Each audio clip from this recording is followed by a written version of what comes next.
anything else. We don't want to know. We're dedicated, yes, to our favorite shows. Oh, my circuits! Everybody loves Hypnotoad. Scary Dog! Pearson at Blurnsville. Futurama. Good evening. You are listening to a Radulich Broadcasting Premier Podcast TV Party Tonight.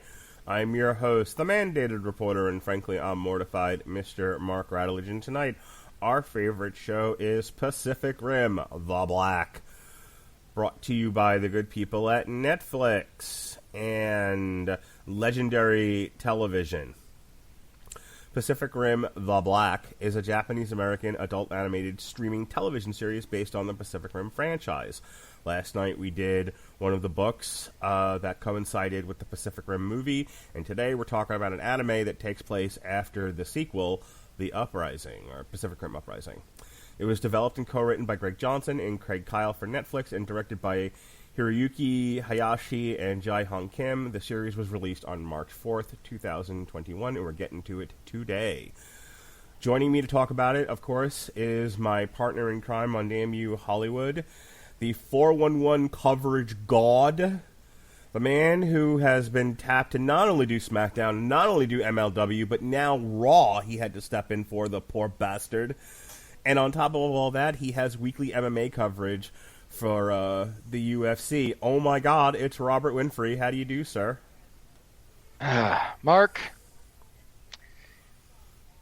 did you see how bad this last episode of Raw was? No, I haven't watched Raw in like a year. No. You don't need to have watched the show. Did you scroll back up through our group chat and see Pat and I going back and forth? Briefly, yes. Did you read my report? I did not read your report. I know that Matt Riddle made some sort of sexual advance on Asuka with a scooter. Sort of. He just forgot his lines live on camera and then just kind of walked off awkwardly. Perfect. Now, this episode was so bad, I gave it like a 3. Barely a 3. You know what made this thing a 3? There's a darn good match between Sheamus and Riddle to start off the night. That's it. Sweet. So what was the consensus? Were people mad at you, or they were like, right on, brother, this did suck? No, I have not seen anyone say anything, like, anything that I said positive, like, hey, that first match, it's not that bad. That's pretty darn good, actually. And there was an okay, like, perfectly acceptable formulaic match somewhere in the middle. But they broke up the Hurt Business for reasons. They had a stupid... I saw that. That's really disappointing.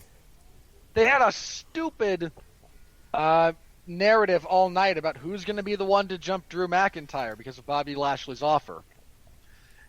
And the whole night, Drew's paranoid every time we see him. Who's it going to be? Who's it going to be? And it's nobody, so he eventually storms into the locker room and goes, "What's wrong with all you pansies? Why aren't you attacking me?" Nice. I feel like they wrote the whole thing just so someone could like publicly shame the locker room for being held down by management. Like, he yells at Humberto Carrillo and Drew Gulak. He should have said this. His response should have been, "Look, man, I'm here to get paid and chase our truth around. That's it. I don't want no part of you." Well, I'm glad that you can take a break from covering shitty wrestling. And to top it all off... Oh, goodness. The worst thing, and I say this because it is the worst thing, to top it off, the payoff to someone's going to attack Drew McIntyre is Constable, rest in peace Larry, fuckface himself, King Corbin. Constable fuckface? Remember when he was the Constable on Raw? I vaguely remember this, yes. Larry was so sick of him being on like 5 segments every Monday Night Raw because he was there. He wasn't just on Raw, he was on screen constantly, and nobody likes Corbin, so he just started calling him on the podcast, and then his coverage is Constable Fuckface. Perfect. Which I don't type out, but is hilariously apt for him at the time. Well, I'm glad you're here, and I'm glad you get to talk about something besides terrible wrestling. And speaking of being here in terrible wrestling, ladies and gentlemen, he's got his own little podcast going. He's got 2 episodes up covering various Star Trek movies, and he's occasionally jumps in on the Damn You Hollywoods and whatnot, and he loves to talk the anime. Here he is. It's David Wright. How do you do, sir? I'm doing good, thanks. It's about 2 podcasts in just as many years. Hey, you know what? You are just you're accelerating, right? Slowly, but you're accelerating consistently. Well, it just goes to show how much editing it takes to make all of us sound somewhat intelligent. Boy, you're not kidding. All right, so just really quick, so we can move on with this. I'm a big fan of the Pacific Rim franchise. I actually just watched both movies in preparation for our Long Road to Ruin that we're doing, and I went back and listened to our old 2013 review of the first movie when it came out many moons ago, which will be up later this week, because yay, archives. I love the idea of mechs fighting monsters. I'm a big monster movie fan. And I loved the first movie when it came out. I'm not a huge fan of the second movie, and upon repeat viewings, it does not hold up. But I was really excited when they announced the anime series. I knew it was something I was going to watch with my kids, and we ended up really liking it. I'll go to you first, Robert. What's your how did you come to the franchise? Well, I'm a simple man in some respects, Mark.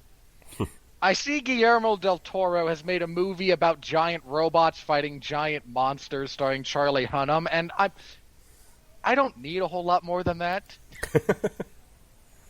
Again, it's Guillermo del Toro, whose films I profoundly enjoy. It's his take on a favorite genre of mine. There's not a lot of great monster movies anymore.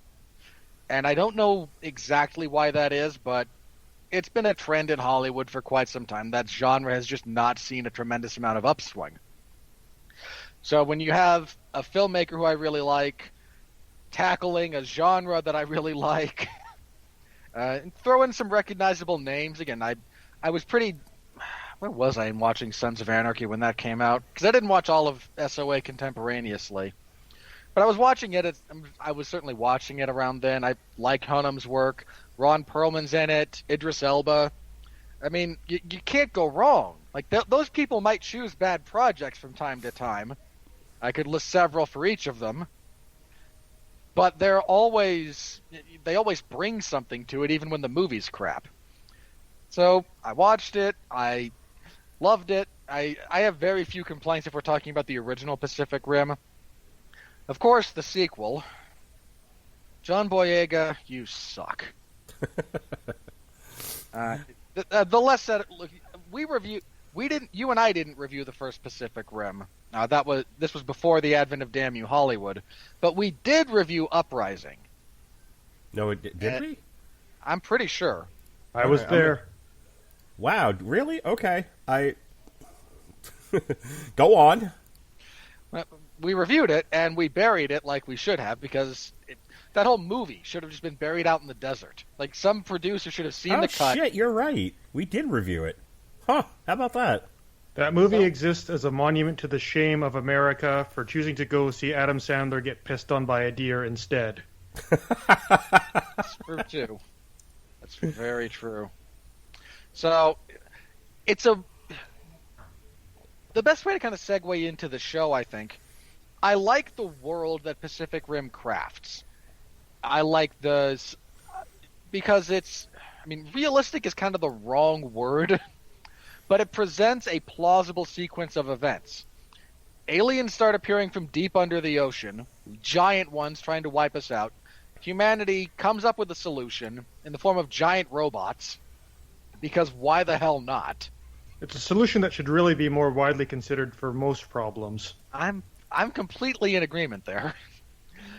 And the resultant strife, conflict, and various interpersonal realities and whatnot. And it's a great world that some movies executed well and some didn't. But there's also plenty of room to explore, again, the world of the Pacific Rim, the world the Pacific Rim has built. And that's a lot of fun. So I was certainly interested to see what a slightly longer form story could do with that basic premise and setup. How about you, Dave? Just about the same as Robert. Guillermo del Toro, Ron Perlman, giant robots fighting monsters. I'm in. Perfect. All right, so here's the plot from the wiki, and I'm going to read this kind of general plot, and then Robert's going to kind of take us through the details of each episode, because that's what Robert's good at, and I've decided people should do what they're good at and let me do what I'm good at, and I'm not good at detail. So, what I am good at, though, is structuring a conversation. Set far into the future. So you're like the David Goyer of podcasting? Yes. Yeah, sure. Set far into the future, a race of monsters called kaiju arise from the Pacific Rim and overrun the continent of Australia.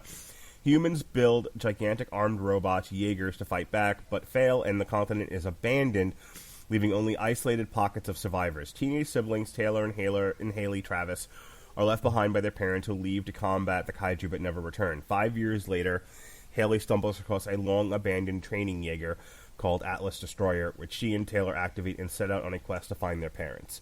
They not only have to deal with the marauding kaiju, but other survivors who are also fighting for survival and attempt to seize Atlas Destroyer themselves.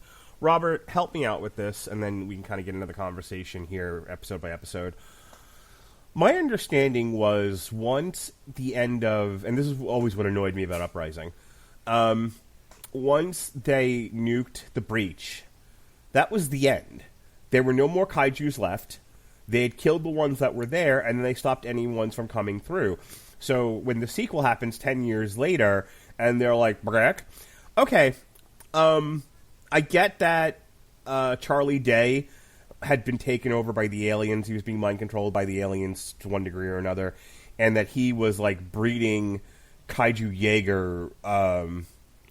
Hybrids, thank you. He was breeding kaiju Jaeger hybrids, and that's what they're fighting in that movie. This is even after that. And so when they were like, there's kaiju still on Australia and we've just abandoned it, hence the black, I'm like, wait, I thought they killed all the kaiju. That's like the... I accepted the premise because I wanted to enjoy the show, but this was really confusing for me because on the one hand, I'm thinking, didn't we do this already? Weren't they all wiped out? But this show is insisting, no, we just let the kaiju stay in Australia and they bred, like, dinosaurs from Jurassic Park and somehow never managed to get off Australia. So straighten me out here. This hasn't been. This is my understanding. I don't think this has been fully fleshed out yet, but I expect them to flesh it out in future seasons, assuming we get any. Mm-hmm. They found a way to open more. Like, it seems like the aliens found a way to artificially open temporary breaches. Okay. And that's what's allowing more kaijus to show up randomly and in different locations. So, again, that seems to be kind of the premise here. At least that's kind of my temporary summation or assumptions about what's going on here. Well, they show other breaches opening up.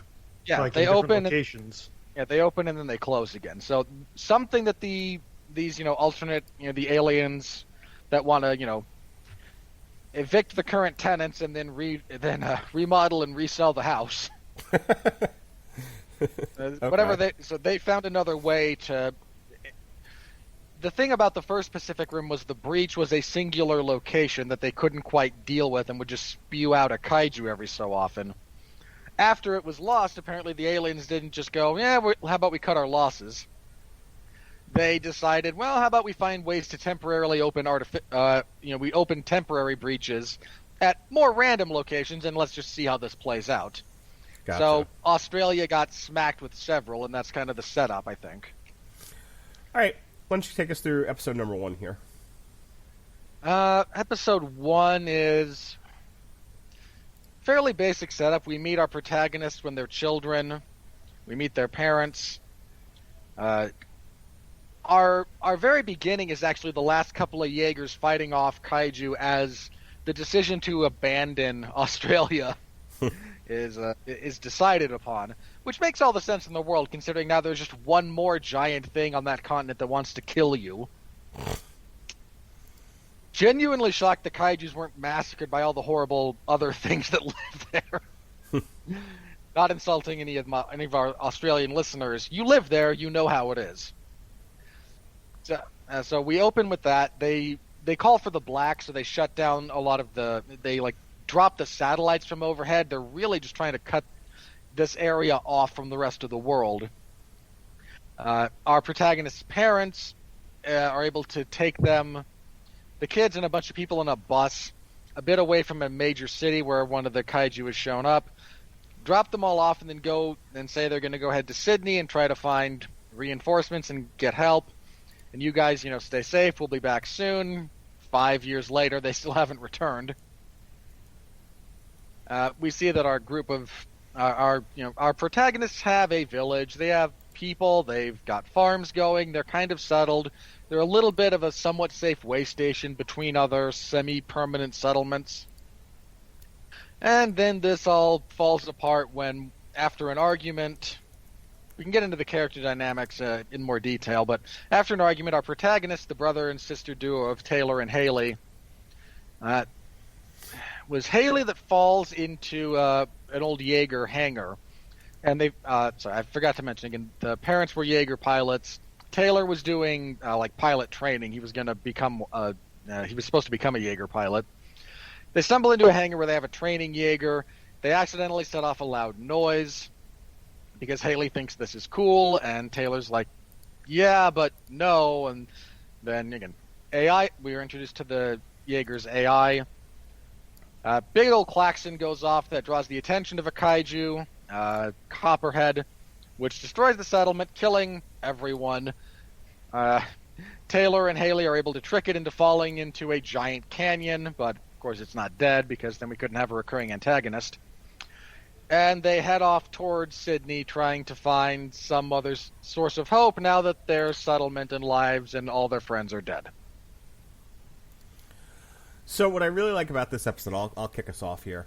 What I really like about this first episode is, you've got the brother who's trying to hold everything together, and he's holding out hope that the parents are coming back, and you've got the sister who's a little bit more immature, a little bit younger, and she's just sort of fed up with the whole thing, and she's the one that finds the Jaeger, and she, in finding the Jaeger and making the sound that calls the kaiju that kills everyone in the settlement right off the bat, for this animated show, you have this enormous guilt that she has to deal with. She blames herself for what happens to the settlement and what gets the action up and running. And it was like they what I'm trying to say is they just didn't pull any punches with this show. Like, despite its format and despite its presentation, they were like, no, this is, I watched it with my kids, but there were parts of me that were thinking like, oh, this really isn't really meant for kids. They're dealing with some pretty heady subjects here. So I really enjoyed this first episode. We'll get to heady later. and it really it gets us up and running. Dave, what did you think of episode number 1? Yeah, it was a fine first episode. Like you said, it established the background, the motivations and dynamics for the main characters. And yeah, it established right off the bat that this show isn't going to pull any punches. Like, you do not see off-screen deaths. It's, everyone is dead, horribly dead. Yeah, they step on one guy, didn't they? Yeah, they step on but afterwards you see Haley and Taylor walking around seeing the bodies of their friends that we had met earlier. So yeah, we already know this show's not fooling around. What'd you think, Robert? I enjoyed it. That's going to be something I say a lot about this show. I'm with you guys. If you're going to take some more time with this kind of seriously bleak bleak's the wrong word. This is a serious setting. You're not going to get there's not a lot of plucky, happy-go-lucky, lighthearted fare here. That doesn't mean everything is horribly depressing and overly pessimistic, but it is serious. And they established that very, very quickly, which I enjoyed. They played off the stakes very well. They established our characters' personalities very well. Taylor being the one who's still it's a nice little reversal. I mean, you see this frequently, but the older sibling being the one who's still holding out hope about their parents coming back, while it's actually the younger one who's sort of accepted that they're probably dead and is sick of living in the past. Well, you also have the cliche of them saying, "Oh, you've got to take care of your little sister until we get back, and make sure you stay here." So you got the whole "I'm just doing what mom and dad said to do" thing, whereas Haley is just like, no, like it's been 5 years. They're not coming back. Something happened. We need to go out into the world and find out what happened. And then you get... I liked... It's weird to say this. I liked that the kaiju showed up and killed everyone. You could have... Sorry. No, you're fine. It's a weird sentence. My favorite part was the murder. It wasn't my favorite part, but there's two ways this show could have gone here. One would be we keep the group dynamic going. We have our protagonists, of course. You have to have main players. But they establish some other characters in the settlement. They have someone that's loosely hinted as maybe a love interest for Taylor. For Taylor. You have some of Haley's friends. You have these other characters that, if they do decide to do a group thing, where they're moving everyone with the kaiju, with the Jaeger, or they're using this as like a base of operations while they scout out. You could see how this would play out. You can see the interpersonal dynamics and the seeds being planted there. So there's a direction to go that is that direction. Then there's the one that establishes the tone for this show, and the decision in this case being Copperhead shows up and kills a lot of people and destroys everything they've worked to build for 5 years. It very clearly sets the expectation for this show that, again, you're not getting the happy-go-lucky element of this. You're not getting the power of friendship saving the world. At least not with those characters. That's true. Care Bear stare. Would it be awesome if the Jaegers did that? Just that would be an interesting crossover. Dude, Care Bears cross with, or Jaegers that look like Care Bears, and then they shoot something out of their bellies like Care Bears do. That'd be fantastic. All right, stop. What? Episode Save it 2. for source material. Episode 2, sir. Episode 2, we're dealing with primarily with the fallout of the attack. At first, we see all the dead bodies. Not a lot of blood, but a lot of corpses. Our protagonists have to kind of deal with their Haley guilt, because it was her actions that directly led to this. Taylor with, again, a little bit of his own guilt and his own just kind of discomfort at having to now leave the settlement that he had helped build and was very protective of. And he also has to deal with Haley. And, yes, deal with Haley. So they get back in the Jaeger, they head towards the nearest city. Trying to teach the both of them to pilot this is sort of an ongoing struggle. It's not a giant hurdle, but I like that it wasn't just a one-episode inconvenience. It's a recurring thing that goes on a little bit. Yeah. Yeah, don't skip the tutorial, guys. That's the moral of the story. Especially when you're piloting a giant robot, the strain of which requires 2 brains to carry the neural load. You kind of need to know how things work. I have to tell you, if there's anything about a character, writing relatable characters, and people will relate to things differently. People are different. But I'll tell you, her sitting there with the Jaeger and her wanting to skip the tutorials, like, boring, get to the part that boy, is that me. It's like, yeah, I've been there. Yeah, boring. Don't need. How the heck does this work? Come on, just get to the part that I want to know about. I can come back and look at this other stuff later, right? Yes. Yeah, I was really enjoying that. That I have to give the writers credit. That was a very human, very relatable thing that she was doing, which I liked. Yeah. So they travel for a bit. They wind up on the outskirts of a town, but the power cell in the Jaeger is depleted enough that it kind of collapses. I mentioned it briefly. One of the other characters in this show is the Jaeger's AI, Loa, who is the right kind of sarcastic Alfred, I think. There's a perpetual debate about just how snarky do you want your Alfred in your Batman story. I think Loa is maybe a little bit on the nicer side, but the right kind of snarky Alfred. So she is played by Erica Lindbeck.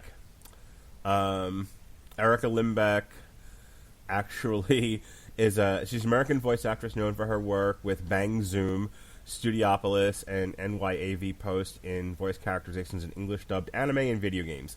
In 2015, she became the voice of the latest generation of Barbie dolls and merchandise, succeeding Kelly Sheridan. So there you go. She's got quite an impressive resume here. She's Spider Demon in Demon Slayer. I don't know if you guys knew that. She's in Neon Genesis. Which one? Daughter. Oh, okay. There's quite a few spider There's demons. several spider demons, yeah. So, okay. She's in Hell of a Boss. She's in The Owl House. She's in Neon Genesis Evangelion, which actually came up last night on source material. Sheehan brought that up. That's how he related to She's it. in the. she's Akagi in the Netflix redub, right? Yes. Yeah. Go me. She plays Pakunoda in Hunter x Hunter, among other things. I'm like skipping around here, stuff that you guys might actually know. She's Vesves in Sailor Moon Super S. She's Carol Danvers / Captain Marvel and Medusa in Marvel Future Revengers. So yeah, The point being, she is a voice actor of some note. Yes, she is. So Does anyway. great. She does a great job as Loa. You were talking about like how snarky do you want this character to be? She's one of my favorite characters in the show. She's hilarious. Yeah, I liked her. Anyway, so our protagonists head out to find a new power cell to keep the Jaeger up and running. The city they were led to by Loa is it's home to a facility for the the Pan Pacific Defense Corps. Sure. It's a Yes. C. It's the PPDC. So I'll go with Corps, just for the lack of remembering another C word that would fit in that particular place. So they break into this facility looking for power cells. They eventually kind of find one, but they also find, oddly enough, a small silver-haired boy floating in green goo. In a Like you tube. do. And they decide they cannot leave, and he's Well, conscious. she decides they can't leave him. The brother was like, "Don't touch it." Maybe if we take him out of there, he'll die. Isn't he? Look, he's happy in his tube of green goo. Yeah, Haley's not breaking any stereotypes this episode. Not yet, no. It's a boy. I must have him. So they break the kid out. Our action set piece for this episode are some what do they call? I forget what they call them. They're like kaiju dogs. Yeah, no. They Big actually have a kaiju name. dogs. They have a name in the series. I can't remember what they call them though, so forgive me. But yeah, these little wolf kaiju things are chasing them around. They start chasing them again because they're attracted to the sound that they all make when they break the kid out of his tube. They're saved the first time around. They're saved by a very large, very scary creature that looks like a cross between a kaiju and a Jaeger. Yeah, right out of Uprising. Yeah, Literally. yeah, very much so. Anyway, the kid eventually escape. There's again a few action sequences. They get back to the Jaeger only to find, oh drat, the power cell they were carrying was damaged in the escape, and now they have to find another one because, sorry, Samurai Jack, your princess is in another castle. Someday I'll get that reference, and Alexa Hano will be very happy. All right, so I said it before. I had to kind of accept certain things with this show, that this is just the world we're living in, and whether or not it made complete mathematical sense to me based on the movies it just became immaterial after a while. So like the kaiju dogs, I'm like, huh? What? I was like, it's fine. We did this in Aliens too, where they crossed a xenomorph with a dog. You don't want to. You can't do 70-foot monsters all the time. You have to, there has to be smaller, lower level things for them to deal with as the show goes on. So, I just assume that the big kaiju are for like the big stuff, destroying cities and whatnot, and then the smaller ones are there kind of just to clean up what survivors are left. Yeah, I just like I said, I took a deep breath and was like, they wrote it into the show. It exists. It's fine, and it's a proper hurdle for our heroes to jump over.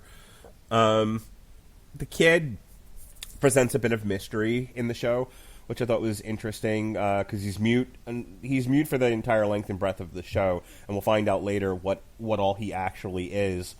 over time. But in the beginning, it was like, well, what, I was there was a proper amount of mystery with the child, in his what will he mean to the show, what will he mean to these characters, and so we're still building. We're into episode 2 here, and these are only 22-minute episodes, I think, but we're still kind of building mysteries and learning about our characters, and we. I know as a watch experience, we were still hooked. We were like, where is this going? What are we doing? There's just enough to keep it going, but not a whole lot, and there's still a lot of mystery out there. David? Episode 2 did a good job keep the action going, as much as I preferred giant robots, because that's what the appeal of Pacific Rim is. I didn't mind the kaiju dogs, again, figuring they're probably some sort of mop-up creature that the precursors or whatever they're called use. It was just good introduction of Boy, as we will learn his name is, because he's a boy. I love the fact that like she tries to name him, the brother's like, yeah, no, I'm not calling him George or whatever. If you name him, you'll want to keep him. Ain't that the truth? Robert, episode 2, what'd you think? It's again a lot more setup, which is not a bad thing. Again, very early, we're still introducing characters. We found our second point of real mystery, which again is the boy. I'm with you guys. The kaiju dogs are nice for a change of pace. You do strain credulity the more the giant kaiju show up, tracking 1 or 2 humans. So you need some other kind of secondary antagonist. And we're about to get more of that in the coming episodes, but thankfully from a more interesting source in some respects. But, we're only an hour in, so there's only so much you can say. Very true. Again, this is a minor nitpick. I enjoyed it. I liked. If there's one thing that kind of characters scavenging through a obliterated urban setting is something that I find very appealing. I don't exactly know why, but it's something that I like. I like watching. I like seeing a collapsed city, and I like seeing characters believably have to kind of tensely pick their way through it, and dealing with some of the resulting challenges. That's an aesthetic that I enjoy. So I enjoyed a lot of that. It's a sci-fi. It's a very popular sci-fi trope. It's the post-apocalyptic world. We've only in Australia. Yeah, in Australia, right? There's no gasoline. No, that's a different thing. But it's a very popular sci-fi trope. I'm with you on that. I like seeing the post-apocalyptic world. The other thing, and I brought this up when we talked about Tales from Year Zero. Now, this is the opposite end of this, because I said what I liked about the graphic novel Tales from Year Zero was I want to. When you come into Pacific Rim, the war's been going for quite some time, and where they were losing, then they were winning, and then they were losing again, and we're coming at about the point where they're losing and they're trying a different strategy. So you never really get to live in the world where they were dealing with the kaiju and developing the Jaegers. It's like the first 5 minutes of the movie. And Tales from Year Zero, you're living in that world a little bit, and that's what I was telling Sheehan last night. Was I really wish that there was more stuff living in the world in the first 5 minutes of the movie. This is the opposite of that, but it's still kind of more of what I wanted. They're living in this world now, post-war with the kaijus, post-uprising, but still all of those things are present. And so what does that mean for your everyday people, your people who are not in Jaegers, your people not in the Pan-Pacific Defense Corps? What does it mean for your lunch pail to have to live in a world overrun by kaiju? And I think that's a very interesting story to tell. I'm with you.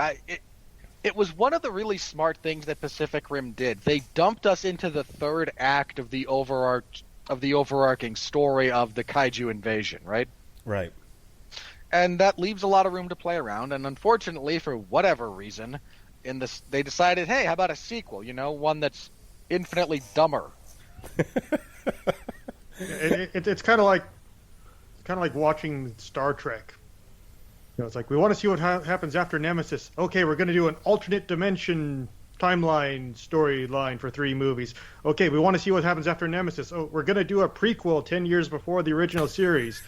we want to see what happens after Nemesis. Okay, we're going to do Picard set after Nemesis. It's like, oh no, not that. Sorry, we take it back. Turns out we didn't actually want what you gave us. That'll teach I'm waiting for that to happen with DC now. Oh, they want restore the Snyderverse? They want release the air cut? We'll fucking give you the Snyderverse. And you're going to get some piece of trash that everyone's like, never mind, sorry we asked. Not to dovetail too much, but people, come on. You lobbied for the Snyder Cut because you wanted to see it. I wanted to see it. It exists now. I'm glad it exists. I'm genuinely glad the movie exists.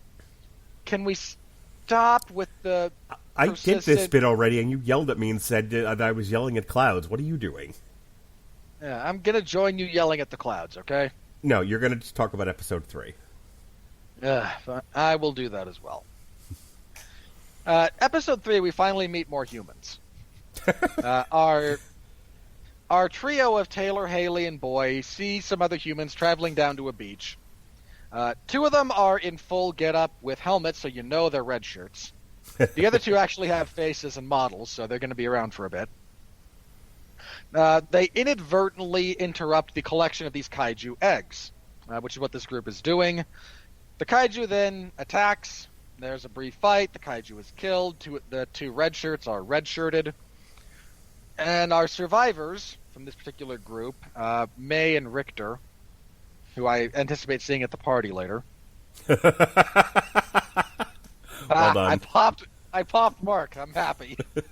See you at the party, Richter. I got it. Michael Ironson has a great story about his time on that movie.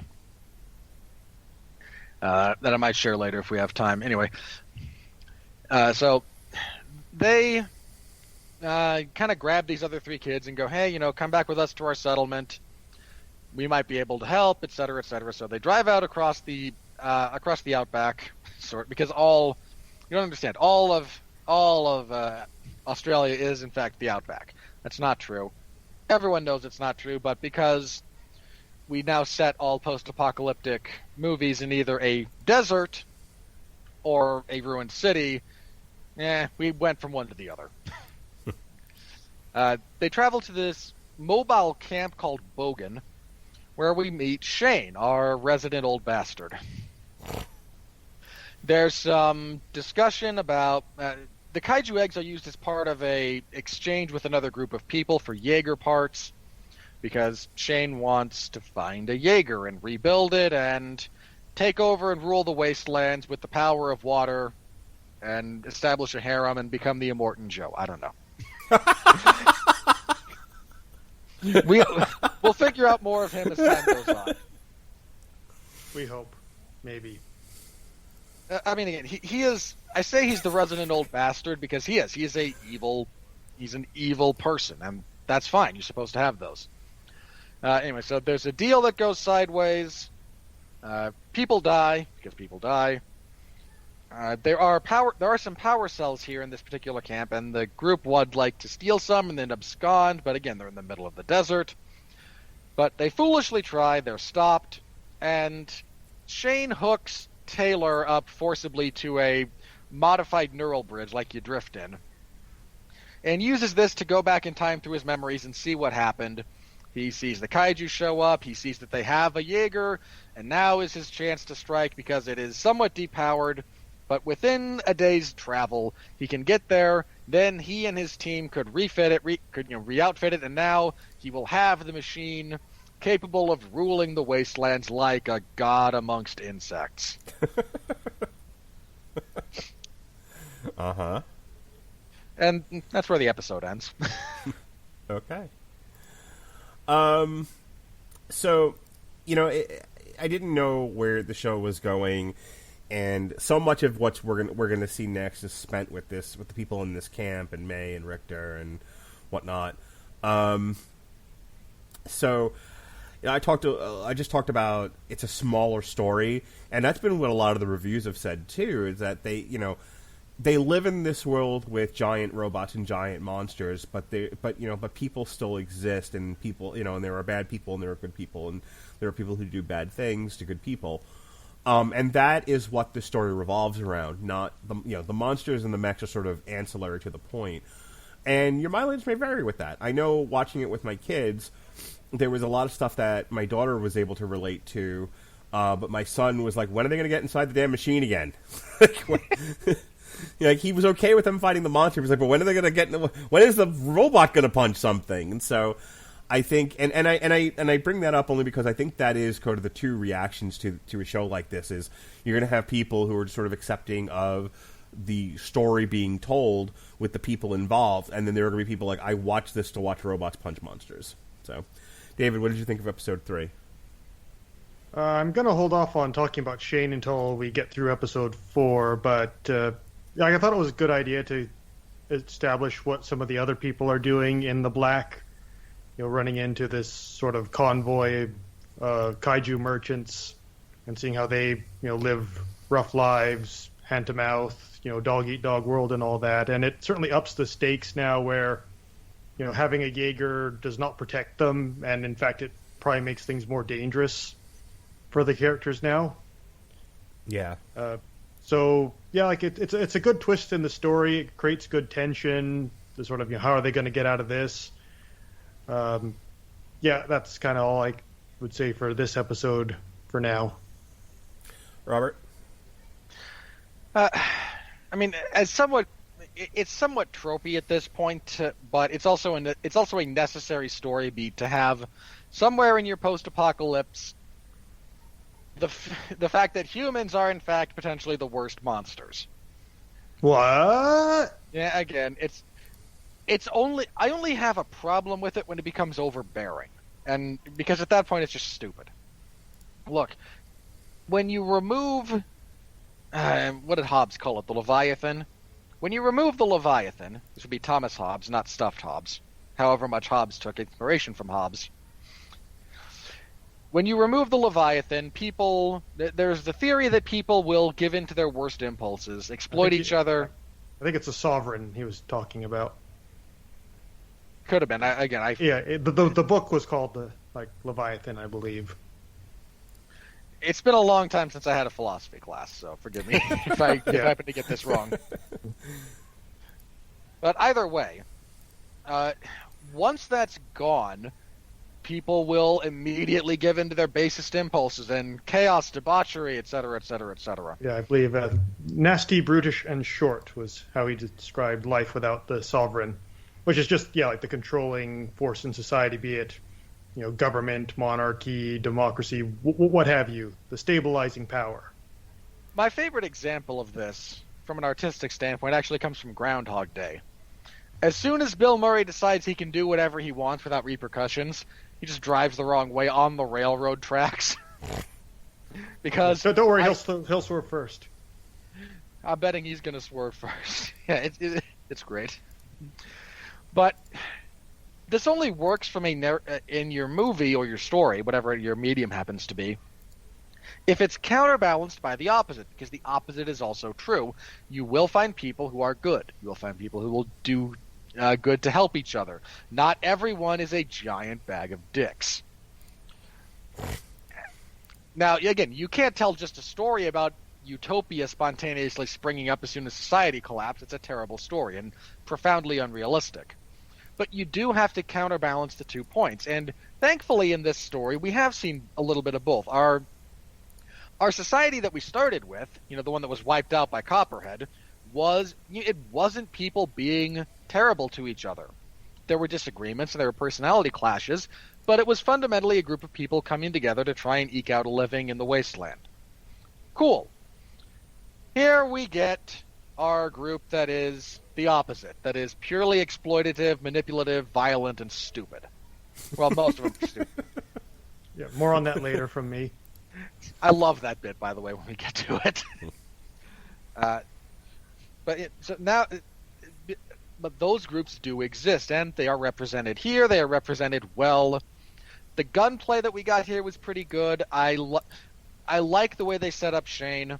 He's a little bit creepy, but he's more relevant in terms of what he does to the other characters, because the character we're meant to really kind of pay attention to here is May, and May is in fact kind of awesome. She's the right kind of combination of badass and jaded, and a little bit cynical. but also is trying really hard to stifle her humanity because she's been led to believe that that's actually just weakness that will get you killed. And more on May as we continue on in the series, but I liked her. I liked the setup here. I liked the application of Jaeger tech to forcibly extract information from an unwilling subject. That's a really nice thing to that's a really nice bit of technology and unique world building that they could play around with in the Pacific Rim world. So somebody deciding it's a good idea to, forcibly invade someone else's mind and pry every intimate detail from it is it's certainly a thing that they could play around with. I like it. I like that they were willing to explore the theme and what that meant, especially as we continue on with Shane's story a little bit. Yeah, and initially I was wondering, is Shane psychic or something? Because they sort of hint with Boy that he's not entirely a normal human. Yeah. There's something extra to him. I mean, he came from a lab in a tube, so duh. And then you get the reveal, oh no, he's not psychic. He's just using parts of a drift setup to do that. And I was like, okay, clever. Well done. All right, let's move on and talk about episode 4. Yes, sir. Up and running. Yes, sir. So, Taylor wakes up from his mind rape. And the camp is on its way to where Atlas Destroyer had kind of powered down on the outskirts of the town Meridian. They arrive there. Our plucky heroes are trying to figure out a way to get out of this without being killed. The other character we meet that we're supposed to care about is someone who's kind of glommed on to the Bogan camp. He's kept around. It is Joel Wyrick. He is, if you believe him, the only remaining Jaeger technician on the entire, in the black. Given the size of Australia, I find that a dubious claim, but he's certainly the only one within, a week's travel. Yeah, the only one they know about. Yeah. So he shows up and he starts kind of working on Atlas Destroyer. They're trying to get it up and running. The problem that they run into, and boy is this a problem, they do need at some point to actually pilot the darn thing to get it moving. They don't want it out in the open. Unfortunately, being drift compatible is kind of a big deal. And they made a big enough deal about it in the movies, and I appreciated that finding someone you can appropriately drift with is not an easy thing to do. So for people who are, these people, morons, some of them, wholly disposable grunts, finding 2 of these slack-jawed mouth breathers to try and pilot this thing is a problem. They think that Wyrick is capable, and his initial thing is, hey, why don't May and I pilot it? And May's response is, I don't want you in my head. It's not a nice place in there. Shane decides rather than have Taylor and Haley pilot it, because he thinks they'll run away with it, and he's correct, they would. They are in fact planning to do so. If instead he has all of his little, again, these grunts, the red shirts, go up there and one after the other try to find someone who's drift compatible with Wyrick. And this goes horribly wrong. I loved this so much. I just about died laughing. Anyway, I'll get to that in a bit. What winds up happening is this goes wrong enough times that a giant alarm goes off and Wyrick essentially has a stroke. This all brings the attention of Copperhead, who starts charging them, and now left with no choice but to try and fight it. Shane allows, was it Taylor and May? Yeah. They go, because he knows if I give this to Taylor and Haley, they're just going to leave me without my Jaeger and I'll be screwed. So May and Taylor head up into the thing. They pilot it. They fight it. They're supposed to just run away. They decide to fight it. This goes badly. In fact, they lose an arm. The right arm is damaged beyond repair. That's been jettisoned at the shoulder. They wind up running through a minefield to try and escape this thing, and then there's someone in the Bogan party that detonates the mines. which winds up doing enough damage to subdue Copperhead, but not outright kill it. They eventually do make it to the camp, where Shane sees his prized Jaeger now minus one arm, points his gun at the small children, and says, "If you're here in the morning, I'm going to shoot you all in the head. Get out."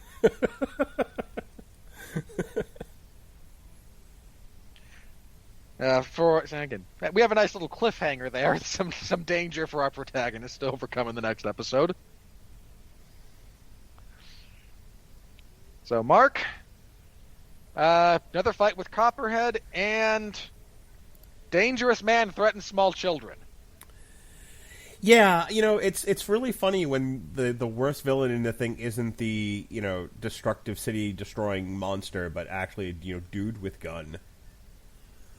He's horrible. He really is. And we don't even know how horrible he is. We don't know the full extent of his horribleness just yet, but we will. One of the things I talked about with the comic, and I keep making mention of, is how much Guillermo del Toro really focused on the psychology and trauma, and he did it with the tool of bringing up drifting. They really thought through how this monster movie could be about something other than monsters, and that's one of the things I've always liked about the Pacific Rim movie. Through the concept of drifting, there's this this idea of shared personal trauma, experiences, memories, that sort of thing, and the movie and the show talks to those things through the experience of drifting. And how it affects people, and they say things like don't chase the rabbit, like don't get stuck on a memory and then lose sight of what it is you're doing. How people's personal traumas through drifting affect the person they're drifting with. That's some of the best stuff. Like if you're not so solely focused on, for God's sake, someone throw a pie at a monster, and you look at some of these other things they're doing in the show and subsequently in the movies. There's a lot of really nice stuff about personal psychology. And this episode really dealt a lot with that. So it's one of the better ones on the show. David? Like this is sort of the one where I hated Shane, not just because he's a complete bastard, but also just because I started to wonder, like, why do people listen to this guy? Yeah, I had a lot of those similar thoughts. Like, y'all have guns, and there's no authority. You're living in Mad Max times. Just shoot him.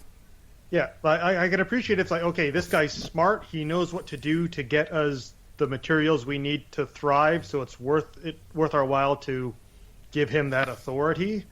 But at the point where he's basically scrambled the brains of half the half the red shirts, and the red shirt commander they're saying, we should stop doing this. I'm running out of men. And he says, no, you're going to keep doing this or I'm going to kill everyone. It's like, at that point, it's like, I don't think anyone would really raise any problems if you just shot him right then and there. Like, he doesn't have any sort of leverage over these people as near as we can tell. Well, that's the thing. Like, I feel like people who write these shows just, they write gang leader and they think gang leader is omnipotent in some way. And I'm like, no. The reason why people have authority in gangs is because they either control a source of money that they're using, to pay people with and thus control them, or, they have, if you think about like Mexican cartels, whatever, like people work for them because they get paid. And people fear them because this large paid army that they have working for the cartels will kill everyone they know if they don't. And so through either fear or finance, that is how you're in charge. He has maybe one of those things. But how much fear could he possibly be wielding? He's one guy with a gun, and they're a small group of people, not an entire large cartel or gang. And he can't, and he's like, well, he might be paying them. Okay, but if he's gone, then what? Hang on. The issue there is he is their source. He is the source of contact for a bunch of the other settlements that they trade with. So he provides a necessary contact. I've watched enough drug movies to know that if you kill your point of contact, you can do business with somebody else. I mean, my God, how many people did they lose through the course of... Mark it on your bingo cards, everybody. How many people in the course of The Wire were dead but that had contacts with the Greeks, and the Greeks only wanted to deal with Prop Joe. Prop Joe died. Then that moves on to Marlowe, and then Marlowe gives up the ghost, and then it's the collective at the end. Okay, come on. Again, I'm not saying, but at this point we're talking about having a higher degree of understanding of how people work in a functional society. If these people go and say, no, something happened to the guy we trade with, and they then say, oh, well, sucks to be you guys, because we did in fact trust him and we don't trust you, get bent. Yeah. Did we mention we have a Jaeger? Yeah, like everyone has a price, and it doesn't sound like this is a land of plenty. I'm certainly willing to, and I would agree more with the complaint if this had gone on any longer than it does. I don't need I almost do. I would have liked to have a bit more of a justification for why Shane is in this leadership position, other than he's a dick. Like if he actually showed some concern over the well-being of the men under his control, that's like, oh, okay, this guy is an effective leader who takes care of the men. He's manipulated May. I can see why he has control over her. They make a point, especially in the later episodes, of showing that he's manipulated her memory, so she thinks she owes him more than he really does, but not the rest of those people. Yeah, like if he had explosives secretly planted in their spines, so that if anyone goes up against him, like Suicide Squad, and he has a heartbeat trigger in his chest, where if his heart stops beating, people go boom. There just needs to be some sort of justification for why all these people are this loyal to him, when I can't really see any justifiable reason, especially at the point where he says he's willing to sacrifice every single person to get this Jaeger operational. It's like, this man does not have our best interest in mind. If we stay following him, he has no problem with letting us all die for his own benefit. I'm not being paid enough to do this. His back's turned. We all have guns. No one's going to turn on the guy that pulls the trigger. It's funny we'll just find a new leader and move on. It's funny you mentioned, though, considering what's going to happen next, the idea of the explosives in someone's brains. Now they don't know that. I'm trying not to get too far. I mean, I have another thing on that when we get to it there. But so to switch gears anyway from how I wish there was there needed to either be a bit more about Shane, or just have him be in there so little that, he's just a bad guy, and we're finished with him now, moving on to the next story point. But I do agree with the issue of May, who's pretty much the most anime thing in this entire anime. Badass. In terms of traditional anime, yeah, which is fine, nothing wrong with that. Just an observation there. Yeah. Tropes exist for a reason. They're not all bad. Yeah, it's not a bad trope, but using the drift to get into a bit of May's backstory, great idea. That is the benefit of the drift throughout the whole franchise, is it allows you to organically incorporate the sort of internal character conflicts into the battles and the story, which is a great storytelling device, and it also narratively makes sense in terms of how the Jaegers operate, and creates more opportunities within the story, like we see here with them trying to figure out, get two people together who can drift. But again, I wish we got a little bit more into May's backstory to quite understand why the way she is the way she is. I know that it's moving forward, that's going to be one of the big things, is her dealing with her past and trying to understand what it actually is. But the stuff with May and Taylor was good, and I think it even sort of showed that they implied that through his drift with May and her sort of don't back down from a fight mentality, that got into Taylor's head and led him to try and fight Copperhead when they should have run away instead. So, some good character work here. Again, a lot of it is just, I wish that they had done a better use of Shane and his group of scavengers, or whatever you want to call them. Robert, give your thoughts here, and then we're going to take a quick pause for the cause. Go ahead. I enjoyed this. I get your point about Shane. You do kind of wish that we could see a little bit more about how he's developed this kind of loyalty and grip over everyone. like I said, I think it would have been more of a problem for me if the relationship, in particular his relationship with Richter, had not resolved itself when it does, which will happen shortly. If that had been left to kind of just be a little bit a dangling thread, I would have had a bigger issue with it, but they kind of get around that through the best way to get around those kind of issues, death. I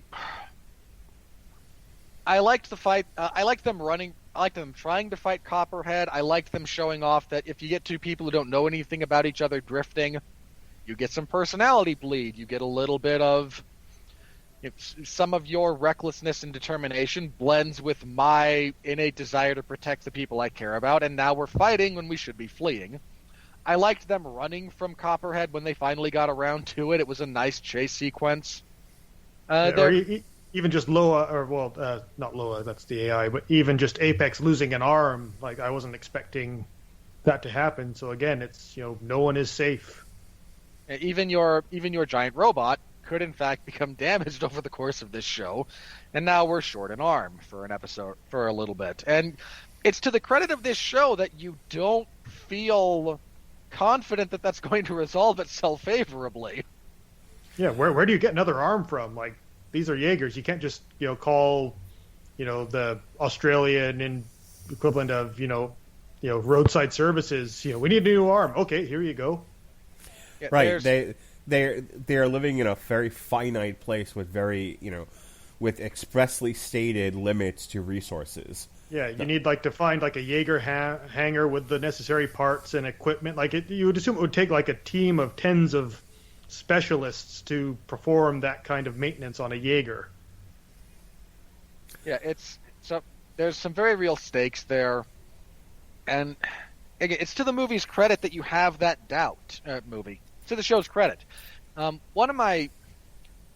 promise, Dave, I'm not trying to bait you with this, but okay.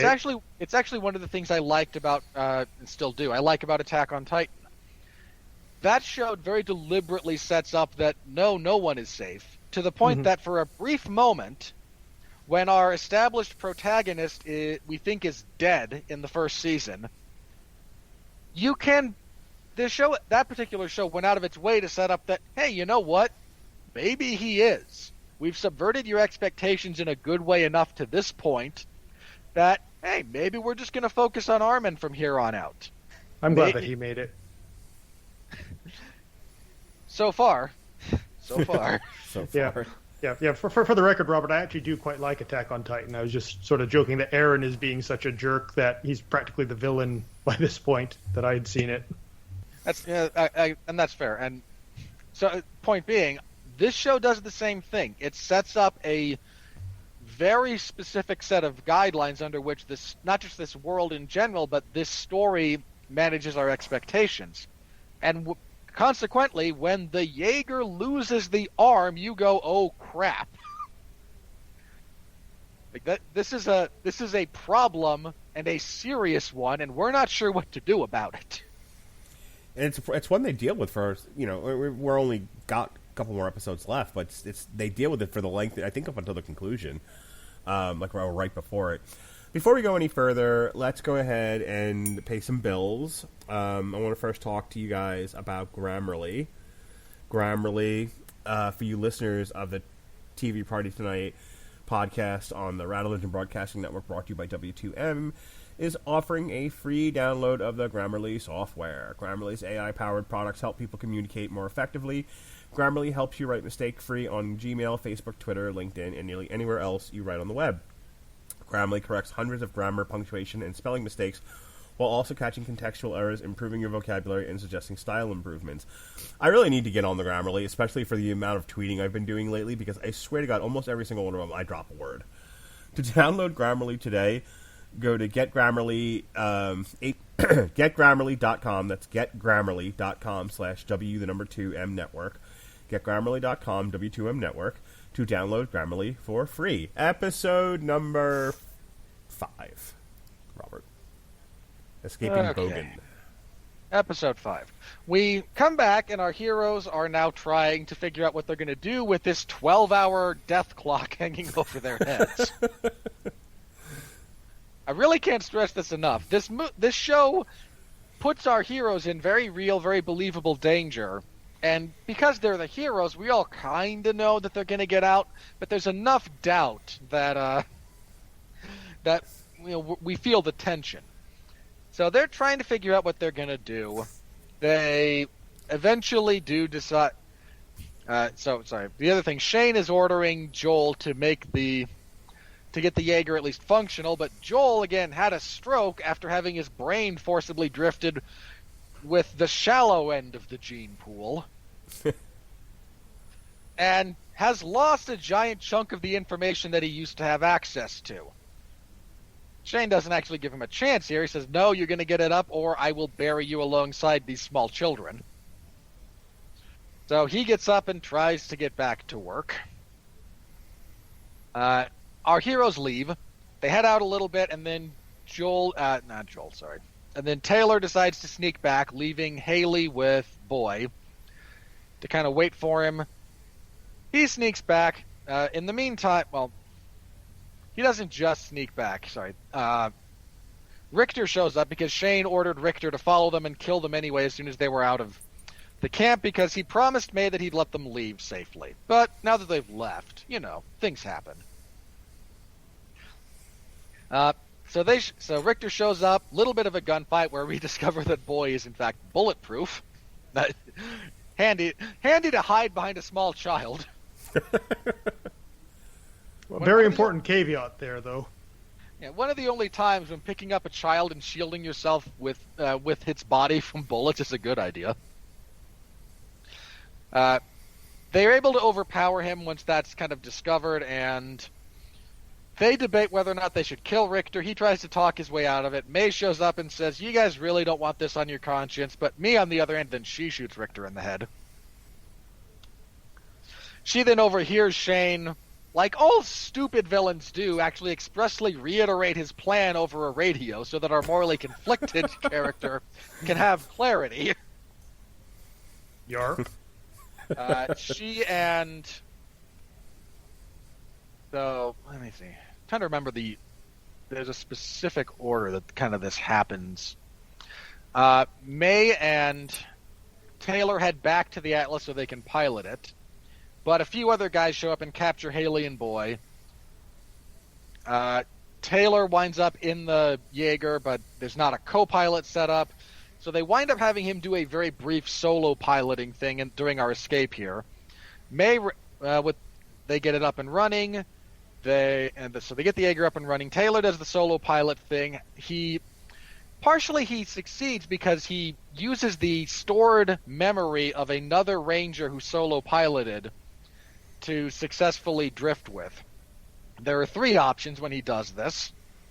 For those of you who like the name drops, because our only other recorded survived.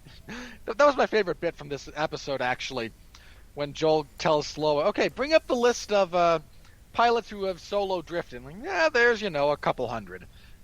How about the ones that survived? There are 3. This is not something that one person is meant to do. But the 3 people who have survived doing it to this point in time are, in fact, Marshall Stacker Pentecost, Idris Elba from the first movie, Raleigh Beckett, also Charlie Hunnam from the first movie, and a character that we met, I believe, in one of the franchises, but who's most relevant for this one as someone that we saw briefly in the first episode, Hercules Hansen. He chooses Herc, I think because he knew him. Well, I think it's because the voice actor would cost the least amount of money for the flashback scenes. Well, sure. Of course. He drifts. He scoops up Boy and Haley. He grabs May. May decides to go with them, at least for a little bit.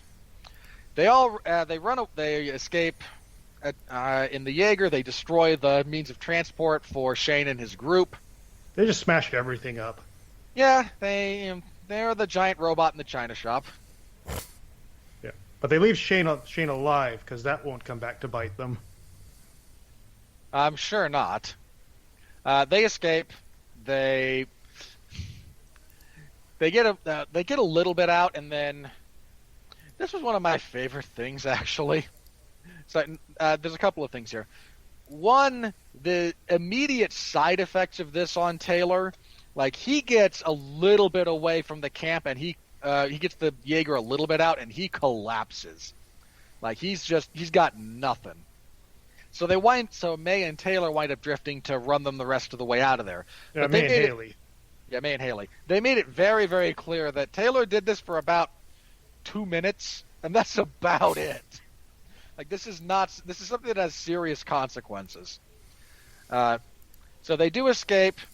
They've got Joel with them too. That's going to be important momentarily. But not for long. Because after they escape, they try to regroup and Shane. Well, before this, one of the things that leads May to deciding to leave with them is Joel telling her that Shane tampered with her memories. He didn't just drift with her, he actually implanted other people's memories into hers, making her think they're her own. And she thinks that Shane picked her up off the street when in fact he murdered her family and took her from them. So now she's not sure what in her head is even real, which is another really nice thing they do with the drift tech, and further makes Shane just, again, a miserable old bastard. But Shane calls on the radio, trying to get May to pick up. Joel answers instead, saying, she doesn't want to talk to you. And Shane says, well, just give her a message for me. I make sure everyone who works for me has these radios, and there's something in there to make sure that they never forget if they turn on me. Detonates a small explosive device in the radio, killing Joel and leaving our heroes covered in blood. Heck of a way to end an episode. Yeah, that one really shocked me. There are a few of these where I'm like, like left mouth agape. I think everybody in the room watching was like, "Holy crap, that's rough." He's supposed to live. He's the tech guy because every group has a tech guy And comic relief. and a little bit of a quasi-romantic foil for May, and because he likes her. And now he's got all these wackiness with some of his memories being gone, but some of his combat skills having been increased, so he can become the moron. What is it? The crouching tiger, hidden badass. I think is the name of the trope. Like crouching moron, hidden badass, something like that. And nope, end of the episode. Shane just blows his head off.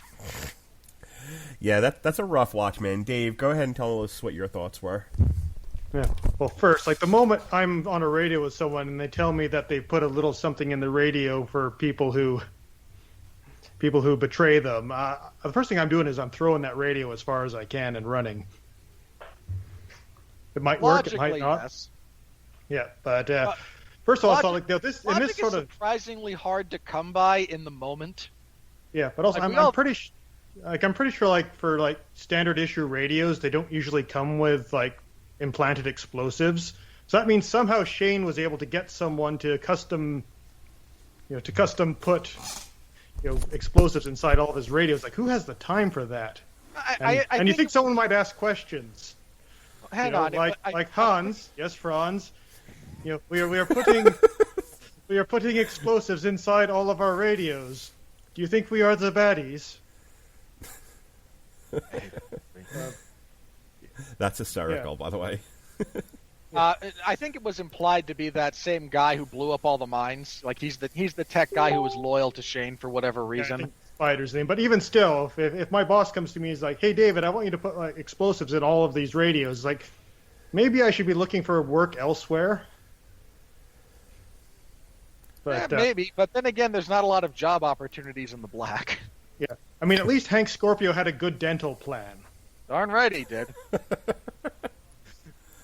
Best boss ever, but so yeah, that kind of was a bit strange, and and they kind of do this thing with Shane where he supposedly like loves May as if she's his own daughter, but he kind of treats her like crap anyway, and there's this kind of weird bit where like Taylor's about to crush Shane with the Jaeger's foot, and May just does the whole arms outstretched. No, stop, don't. It's like, well, why? You just found out this guy's completely manipulated you and messed with your brain. But it's why are you going to save him? Save him. Well, Sorry. In no small part, I think, because it's one thing to know intellectually that this guy manipulated your memories. There's still the emotional response of seeing someone that you have all these memories that, you don't know that they're false on an emotional level. So there's still a lot of, like, trying to figure out who and what, is going on. Yeah. That said, it also does lead into some guilt for, a little bit of guilt for May to carry around. That she should have just I think she does say it at one point, I should have just let you step on him. It's like, yes, you should. I knew that the moment you didn't, but I think, again, it would have benefited for fleshing out a bit more of May and Shane's relationship if we had seen a bit more of him treat. I mean, like, there's the bit where she says, "You let the kids go," and he's like, "Okay, fine, just for you, I'll let them leave the camps, safely."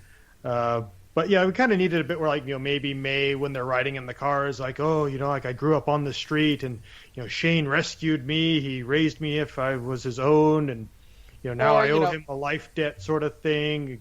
Or we needed, at a minimum, show him being, even if it's like the manipulative gaslight kind of positive reinforcement. At least show some of that. Yeah, or like when Shane and May are alone, he kind of stops the tough ass act, and they have a bit of like a May, like, "What were you thinking?" And we see, okay, they have a bit more a different relationship when no one's looking.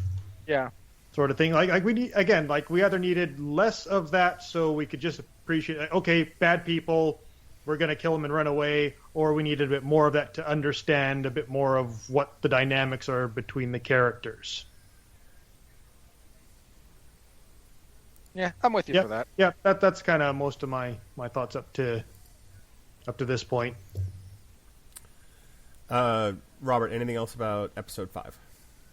No, I think we covered most of that. I liked the tension in their escape. I liked seeing the Jaeger even one-armed and with no... There's a thing about the Jaegers. It's easy to forget what awesome weapons of destruction they can be when half the time they're just getting bitch slapped by kaijus. So seeing them from the purely human perspective of, oh crap, giant robot, and we can't do anything to stop it, was a really nice change of pace from this giant engine of destruction is in peril, which is fine. You need that to build tension in your fight sequences, but you do need to be reminded on occasion of the scale that these things occupy. So we got a little bit of that, and I appreciated that a great deal. And I do like how they sort of set up that when they're in the Jaeger, their concern is dealing with all the kaiju in the area. But when they're without the Jaeger, now they have to deal with all the humans in the area. So yeah, it keeps the tension up in both sort of areas. All right, let's do episode 6 here. Episode 6 is probably my favorite one of this entire series. Episode 6. Yeah, this is kind of where things start to pick up for me too. Yeah, this one rocks. Yeah, I'll agree with that. So May leaves after they bury Joel. She's got some stuff to sort out. Our heroes also start seeing these breaches. These are the individual random instances where kaiju can come through. One happens to spawn right under them. Bad luck. They jump in. So Taylor and Haley jump into the Atlas Destroyer to try and escape. They fall into it. They have to trace down Boy, who ran off like small children do if you don't tie them to something. Wow. No, I don't mean that unkindly, for the record. Mark, you're the most qualified person in this conversation to comment on that. Tell me that you haven't wanted and I mean like just a bungee harness for your kid when he was small. You'd hook it to a tree or something, and he just would have this free area to play in, but he wouldn't go beyond the reach of the bungee. We never did the child leash because I had my own personal issues with it, but I've also heard plenty of black comedians going, "That's just hilarity for black people that white people do that. They put their children on leashes and bring them to the amusement park." Parent your fucking child. Don't put him on a leash. However, I'm not against kid cages. Now, people are like, what? I mean, like playpens and stuff. Yeah, but because I'm who I am and I like what I like, I used to refer to it as the kitty octagon. when we had those. So I'm not against kitty octagons. I think any parent will tell you you have to have like little gated in areas for them to play in. But no, I don't do leashes. I don't tie my children to things. If no one has made a playpen shaped like styled like a UFC octagon yet, there is money waiting to be mined. Oh, the UFC has. I'm pretty sure the UFC has made them, but since the UFC has trademarked the phrase octagon, when it comes to things like that, it has to come from them with their brand. Otherwise, they'll sue you into oblivion. Dana, Mr. White, money on the table, man. Dude, don't talk to me about how much money that bald bastard leaves on the table regularly. He's a giant dick. Moving on. I will be here all day talking about, John Jones doesn't really want to fight Francis Ngannou in the biggest heavyweight fight we've ever put on because, he's asking for reasonable compensation. Yep, got it. Moving on. You done now? No, but I can abridge my comments and save them for later.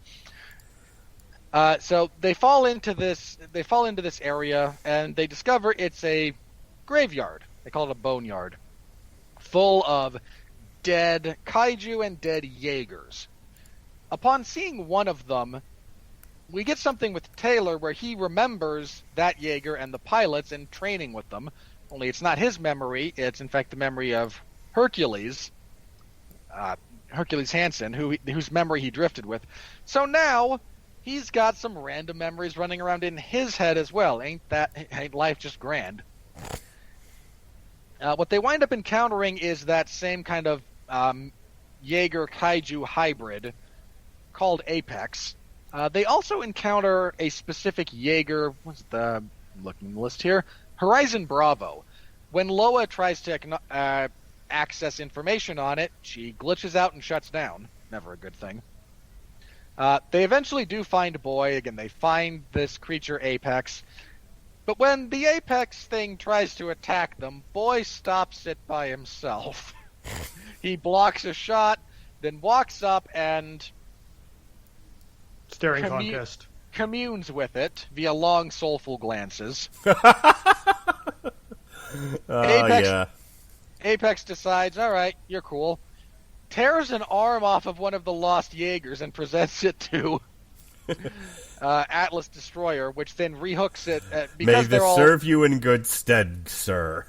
It's dangerous to go alone. Take this.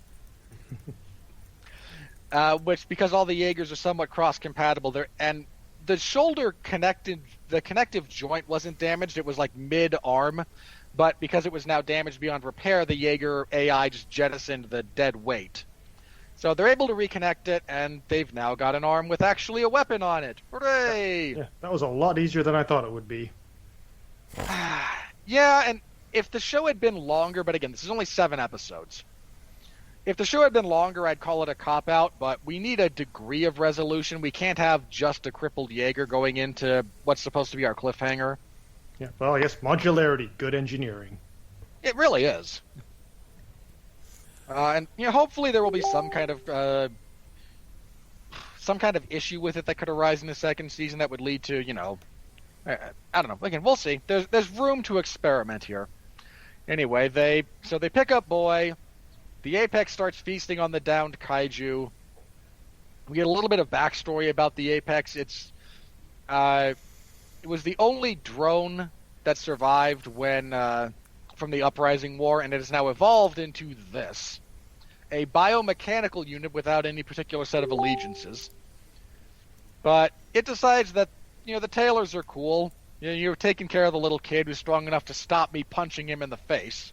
So they establish he sort of has a pre-existing relationship with Boy when Boy was in the lab. Yeah, there's some kind of connection there. We don't get too much into it. Yeah, so it's just, Boy's my friend. Drifting with Boy says that you've been really nice to him, so you're my friends too. And I'm okay with that. I'm okay with that too. So they've now got an arm with a weapon. They head back. They leave the breach area as again the Apex creature resumes its hunting patterns, and the Atlas heads back towards the next major city, looking for the next step in their adventure. So, Mark, you said this was your favorite episode. Gush away, good sir. Yeah, I liked the way you described it. Long, soulful glances. I liked. Funny guy. That's why you keep me around. Yes, sir. I like Boy communicating with the kaiju mech, and all that stuff that happens in the cave there, and giving the arm to them, and all of that. I really liked all that stuff. I don't know how else to say it. It was the most interesting thing because so much of what happens from episode 2 to episode 5 is them dealing with Shane. It was nice to see. It was finally, first of all, nice to see what was going on with Boy, and to see Boy do some stuff, more so than he'd already had. But it was also cool to kind of see what the kaiju mech hybrid was all about, and you've been waiting not a tremendously long time given the length of the series, but you've been waiting up to this point for them to finally turn things around and get on the upswing into our third act here, and now it happens. You are set for the finale in episode 7 now that he's got this killer arm. So this was a really fun episode. This was definitely the most fun and my favorite episode to watch. This got the biggest reactions out of me. Up until this point, I was kind of like, this show's okay. I'm mostly watching it just for the podcast. But this is sort of the first episode where I was like, ooh, okay, I like where this is going. I could see more. And yeah, it starts to flesh out the world sort of beyond, the sort of smaller scale, scavenger aspect of things, and we start to learn a bit more about the other breaches happening. Apex is an interesting addition to the world. The idea of paying off something that happened in Uprising, and establishing a bit. It establishes a bit more of the world and the lore, and we get to see a little bit more of what's up with Boy. We still don't have all the answers, but we've got some more pieces, and we get the upgrading to Atlas with the new arm, which actually has a weapon on it now. So they have that addition. Yeah, so it's good. It's evolving the story, fleshing out the world a bit more, and it's now I'm ready to see where this goes next. Robert, episode number 6. 7. No, 7 is next. Your thoughts on episode number 6. Oh, sorry. I enjoyed it. I mean, this didn't quite do for me what it did for you guys in terms of really kind of picking things up and your interest and excitement. I actually think I got more of that out of 7. But I like a lot of what goes on. They seed a lot of stuff here. We've got Taylor's memory issues potentially cropping up now. We've got Loa trying to access or share some classified information that she is not supposed to. Yeah. We get the existence of the Apex creature. Much as it's somewhat telegraphed that, the mute kid's always kind of an unstoppable badass. They paid it off, him stopping that punch and then just kind of staring down this creature was enough of a badass moment for me to get on board with. They follow up with enough internal logic. I'm with you in that I like that they paid off something from freaking Uprising of all things. Yeah.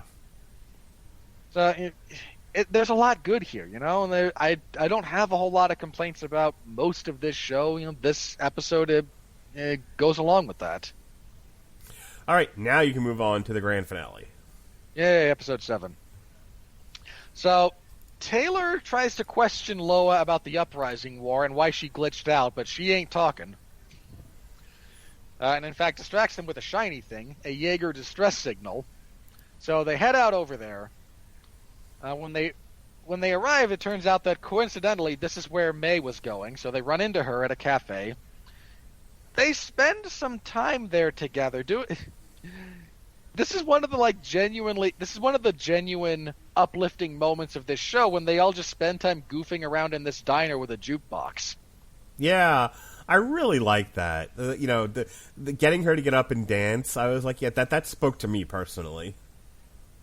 Yeah, like a lot of the time you just you're counting the seconds until that's over so you can get back to the robot monster Punchy. But no, this is a nice little sort of break and a nice little relaxing moment which actually developed some of the characters, and even again it sort of established a lot of the atmosphere. Like this is Boy's first time hearing music as far as they know, and you had Haley saying that it's like you could throw us out, or we could see this kid listen to music for the first time. Yeah. Which, as somebody who does a music podcast, that got me right in the feels. You know, the idea of he's never heard music before. Why don't we let him have that experience?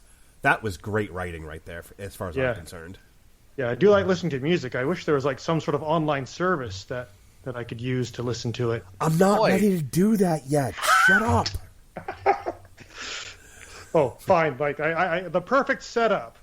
I had a whole segue plan. Just keep going. Okay. We will force you to edit these someday, Mark. True. Over my dead body. He said, knocking on wood. His words. So they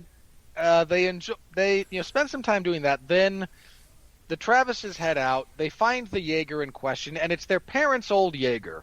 Dun dun dun. Yep. There's a jammed nuclear warhead. There are mini nukes. They're one of the weapons the Jaegers use. Always a bit more, in my opinion. Fair enough. They investigate the Jaeger. They find that their parents are not in it. They left. They left them a tearful message, because of course they did. I don't say that facetiously. I mean that because of course they did.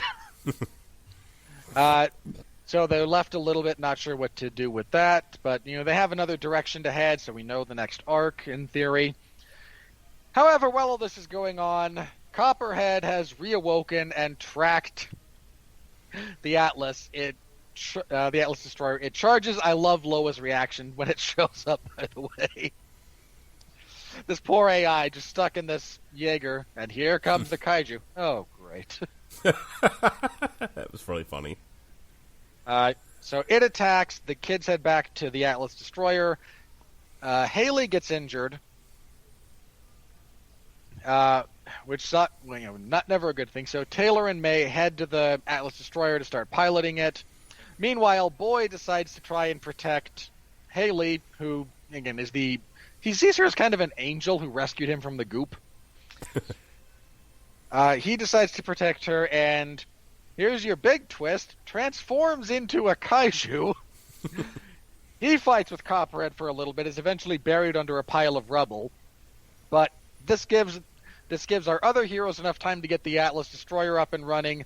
They battle Copperhead. They're able to damage it with the chainsword that they have. Meanwhile, Haley heads back to the armed husk, knocks the nuke back into proper alignment, runs in to pilot it just long enough so that they can fire the nuke. Taylor and May lure Copperhead towards this creature. They fire it. Nuke goes off. Copperhead destroyed. Yay, arc complete. They head back to where Boy is trapped in his kaiju form, and they're trying to figure out if he can turn back or not, or what they're going to do. This is a big question mark, and Taylor kind of puts two and two together.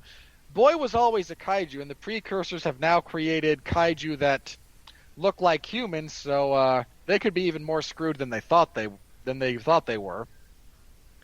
Meanwhile, we pay off, in our big kind of cliffhanger, we pay off a group that was mentioned earlier. The Bogan were trading these kaiju eggs with a group called the Sisters.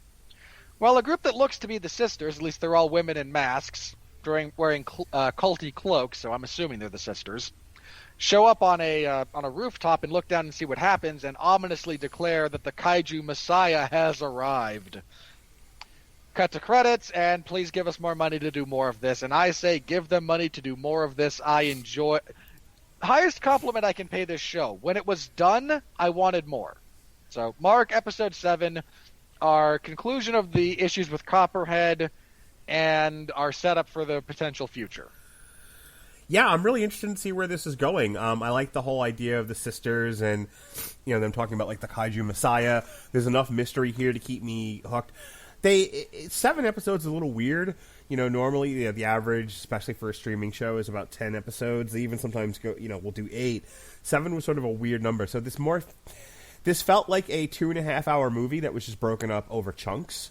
But we binged it all in one morning. And I really liked it. I wasn't sure what to expect with this. It definitely toes the line between something that I think a kid can watch and something maybe a little, meant for an older audience. But overall, I'm in. I bought. I love this series. I love this world, and I want to see what happens to our titular players. Dave. Yeah, again, I thought a good payoff with the killing of Copperhead sort of closed the door on that chapter of the story. We get to see more of what's up with Boy after he turns into a Titan, kaiju, and the introduction of the sisters. I wasn't super interested in the sisters when they showed up, but okay, we'll see where this goes. Overall, I kind of thought it really feels like sort of a pilot half season. Like the show just felt a bit too short for its own good. I don't know why they didn't just go with like a full 12 episodes or something. Yeah, I don't know. I know with like the other one that we talk about, the Matt Groening show. Help me. Disenchantment. Thank you. Disenchanted. I think they had one of the actually two. had 20 episodes in the can when it went to air, and they were like, "Yeah, we're just going to air these 10 at a time." So I wouldn't be they might have surprised actually if- had like a full 20 episodes or whatever, and it's like, we're only going to release 7 for now. Yeah, I wouldn't be surprised if that's the case, because it really did feel like they just cut a season in half. It didn't really seem like everything wrapped up to be a self-contained run. But we'll have to see. I think it might have been renewed for a second I just season already. I'm looking right now. Netflix Pacific Rim anime is coming in 2020, confirmed for 2 seasons. So there you go. So I would suspect they have the whole thing in the can, and they're just breaking it into chunks. Yeah, but I guess if we're just going to go right into sort of our final thoughts here, I thought like the first couple of episodes was like, okay, standard first episodes establishment stuff. I found the stuff with the scavengers and Shane to be a bit of a slog, but then it picked up after it kind of got out of that dip and started to flesh out the world and introduce more stuff and pay off some of the mysteries it had set up. So yeah, I can't say I'm gushing over it, but I'm certainly going to be watching it when the second season does air. The only other issue I really have is the character animation. I don't know what it is with Polygon Pictures and throwing out half the frames for the character animation, but like it's noticeably choppy. Like I think they're trying to duplicate the frame rate of cell animation with 3D, but it just doesn't work. Like I remember with the Dragon Prince season 1, they tried the same thing. Yeah. And season 2, they're like, no, we'll animate it smoothly, and it just looks so much better. The most frustrating thing about the show, animation wise, is when they are not animating the characters. When it's like the Jaegers and the Kaiju, buttery smooth, like everything looks great, but for some reason when they zoom down to like the surface level with the characters, it has this chop, like they've thrown it every second frame. Like the Jaegers move more humanly than the human characters do, which move more like robots. It's kind of weird. And like I some people like to dump on Polygon Pictures, and like I think like if you freeze the frame, I think the animation looks great. I just really wish they could throw in those extra frames, let it render for a bit of extra time, and then I think they'd have something that looks pretty good. Like I know, Robert, you're also a big fan of Knights of Sidonia. Like hoping we get more of that. I enjoyed a lot the seasons that we have.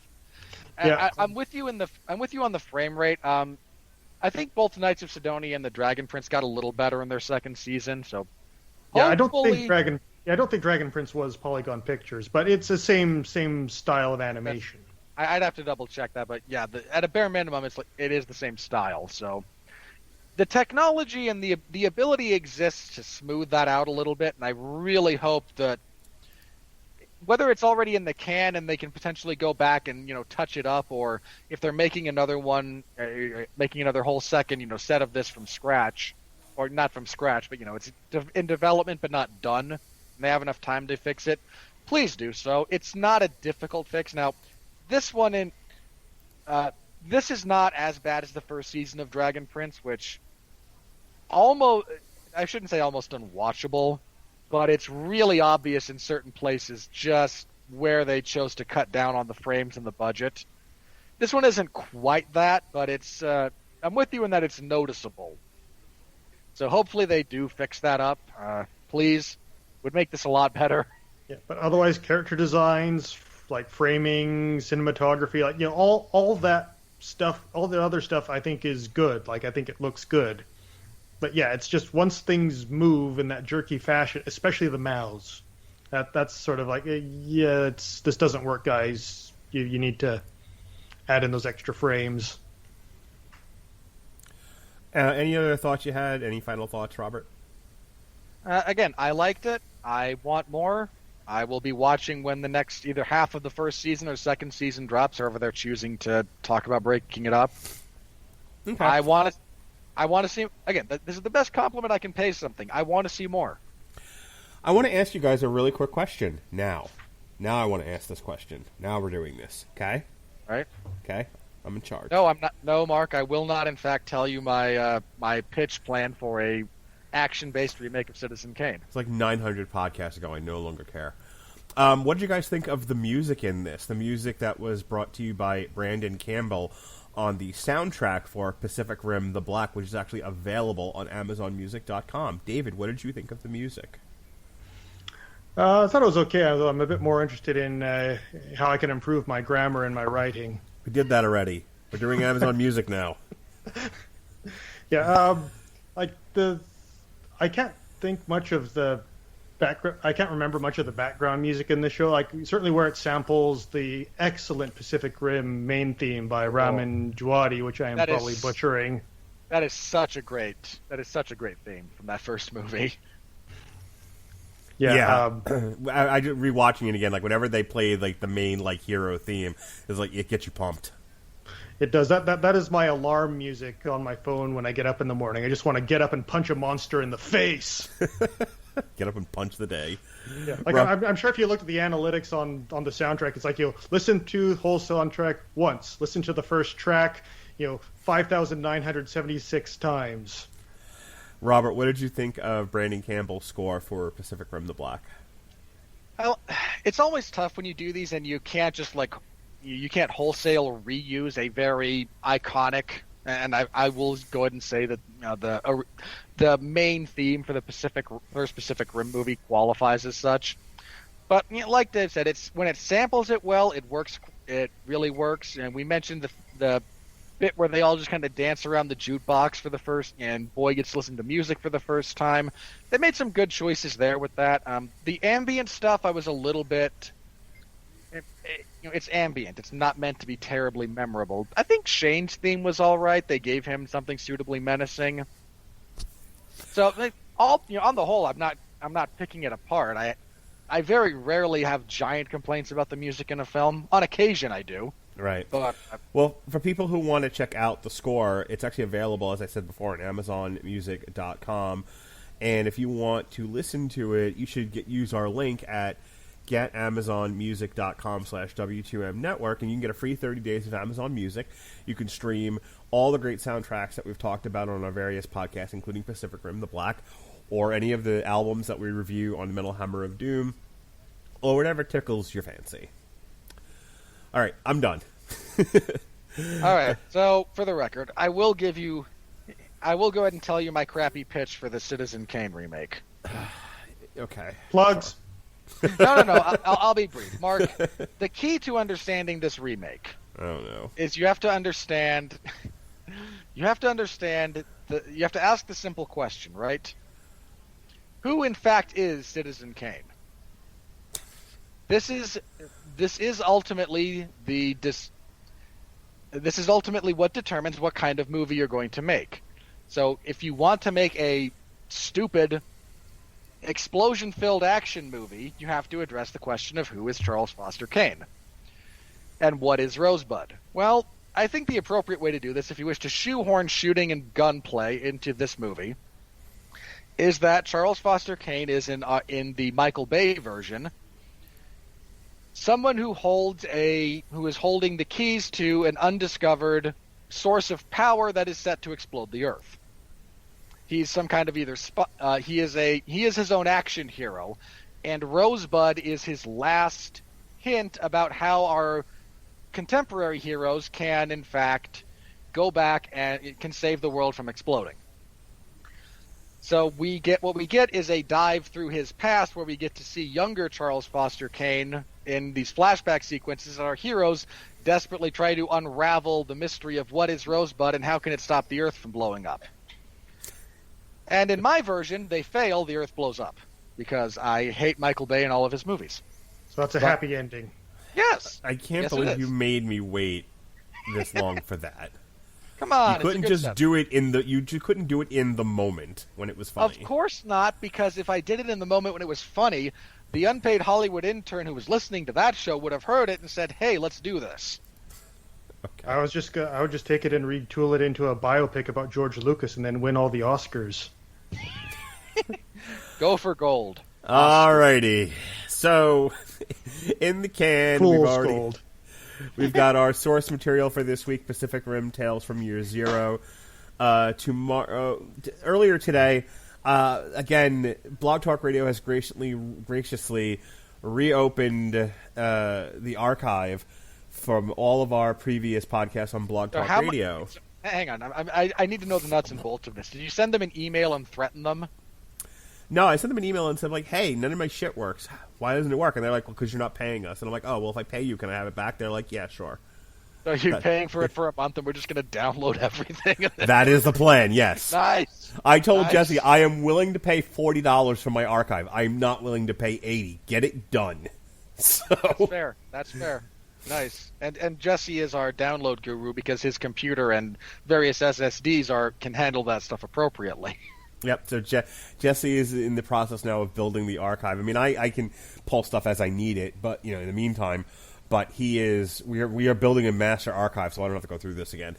In any case, so tomorrow we are reviewing live on the Metal Hammer of Doom, the new Tomahawk album, which made me think, hey, didn't we do this once before? And we did. We reviewed Oddfellows way back in 2013, so that re-airing is up today. And then tomorrow we'll do the new album, Tonic Immobility. On Thursday, myself, David Wright, and Sean Comer will revisit the first Pacific Rim movie and the second one in its sequel, Pacific Rim Uprising, as a Long Road to Ruin. I believe that's a short road.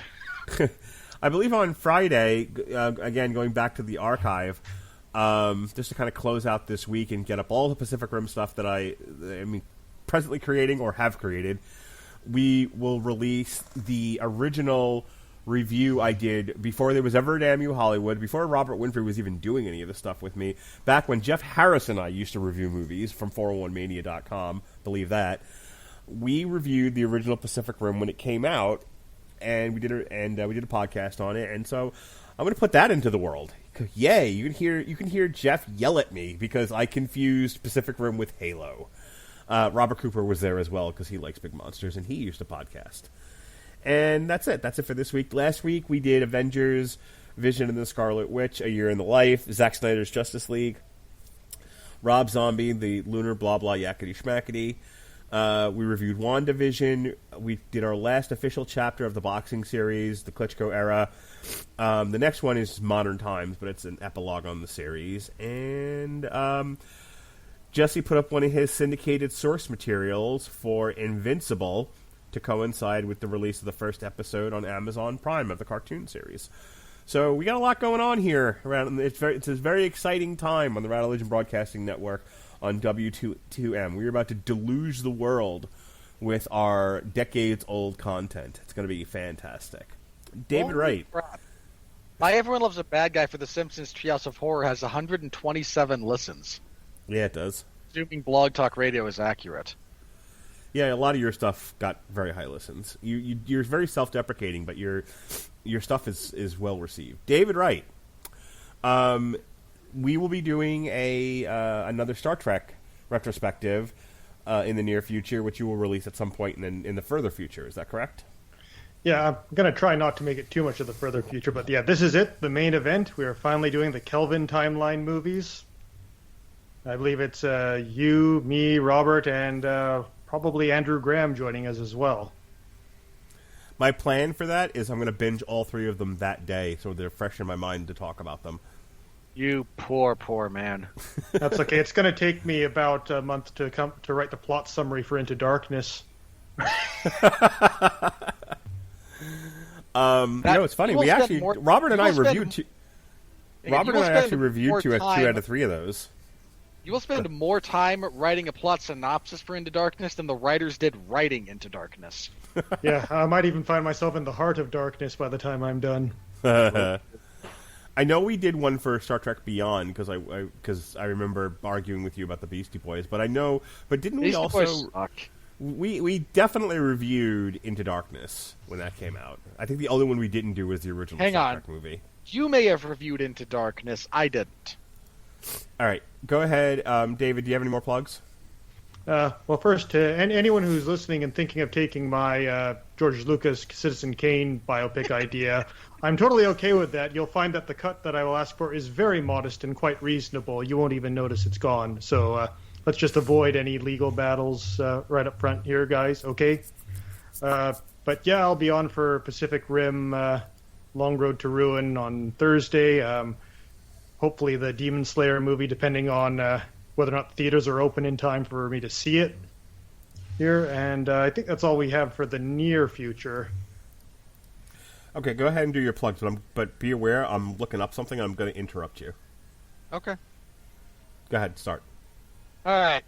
So we did review Into Darkness, but that was 2013, so that had to have been Jeff. And then we did, and then you and I did Star Trek Beyond, because that was 2016. I said you may have reviewed it. I know I didn't. No, it looks like I definitely reviewed it with, it was me and Jeff. Yay! More stuff for me to put up. I'm sure you both dumped all over it.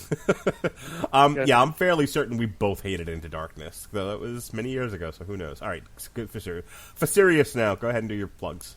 Okay, so I suffered a lot yesterday. Oh, goodness gracious. You can find my review of WWE Monday Night Raw. I pinch hit for the normal guy Tony Acero, who I may or may not be plotting revenge against now. Jesus Christ. This was the worst 3 hours of television I've watched in a single stretch, maybe in my entire adult life. You can find the full thing in the full report in the Wrestling Zone of 411 Mania. I've not seen anyone push back on me saying this was a near dumpster fire. You know it's bad when no one disagrees with you for saying it's bad. After that, I reviewed the AEW YouTube show Dark Elevation, because nothing follows 3 hours of crap from Raw like 2.5 hours of jobber matches from AEW. So you can find my full report on that, both of those in the Wrestling Zone of 411 Mania. Last week, we did some stuff. What did we do last week? Jeez, why am I blanking? I don't know. Why would you repeat stuff I already did then? I don't know. Fine. This coming week, I will have coverage of MLW's Never Say Never event this Wednesday. It won't be live, but I will have a full report for it after it airs in the Wrestling Zone of 411 Mania. The day after, 2 days after, on the 2nd, Mark and I will get together with Chris Bailey. That's right. And we will review said event, where Mark will say Jacob Fatu is the best thing ever. I will say he is not. And Chris Bailey will go, please don't invite me onto these things anymore. No, Chris Bailey wants to do so much. Chris Bailey wants to do so much more with what we're doing. You know, if he had the time, he would be on like every podcast. He got after me today, as a matter of fact. He was like, "Hey, did I see that you and Pat Mullen were doing a WrestleMania series?" And I'm like, "We are." He was like, "Well, I want to be on that." I'm like, "Oh boy." So we are making plans for Nigel, and we're making room for Bailey. All right, that's it. We're done. Hang on. Oh, for fuck's sake! Look, you interrupted me to talk about something important, but let me finish. I'll be brief. Be on the lookout in the upcoming week for all of our Godzilla vs. Kong coverage. And Mark, I have some news I have to break to you on that respect. Okay. Well, one, it just announced that it's moving its date another week back. What is? Godzilla vs. Kong. No. You're having fun with me. Yeah, the real thing I'm going to warn you is that if anyone out there is Team Monkey, we can't be friends. Oh, goodness gracious. And yeah, that includes you. So, but anyway, Kong bows to nobody. Yeah. Yeah, Mark, we had a good run. Are you done now? So it turns out I will not be on any of these upcoming events.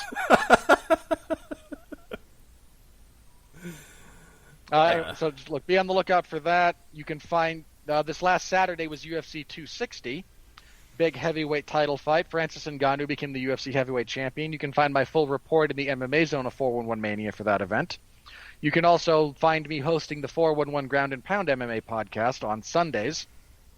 Goes live late Sunday it goes up late Sunday / early Monday. This particular episode, again, just a review of UFC 260, so you can get my full thoughts there with a little bit more in depth than just the than the blow-by-blow recap format. Also, look at news of the week, a little bit of clarity in the UFC lightweight title picture. Miesha Tate wants to get the crap kicked out of her by Amanda Nunes again. Go for it, I guess. And stuff like that. So, if you're into the sport of mixed martial arts, I would like to think that show is worth your time and inclusion in your MMA fandom. So please give it a listen. You can find it wherever you're listening to this podcast.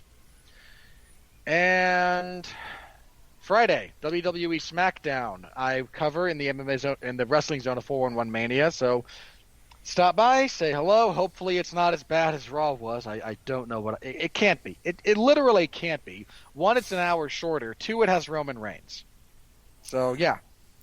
All right. Just under 2 hours. Hot damn. For a 7-episode, 22-minute show. All right. Totally. All right, folks. For David Wright and Robert Winfree, I'm Mark Radulich. This has been TV Party Tonight. Be well, be safe, and behave.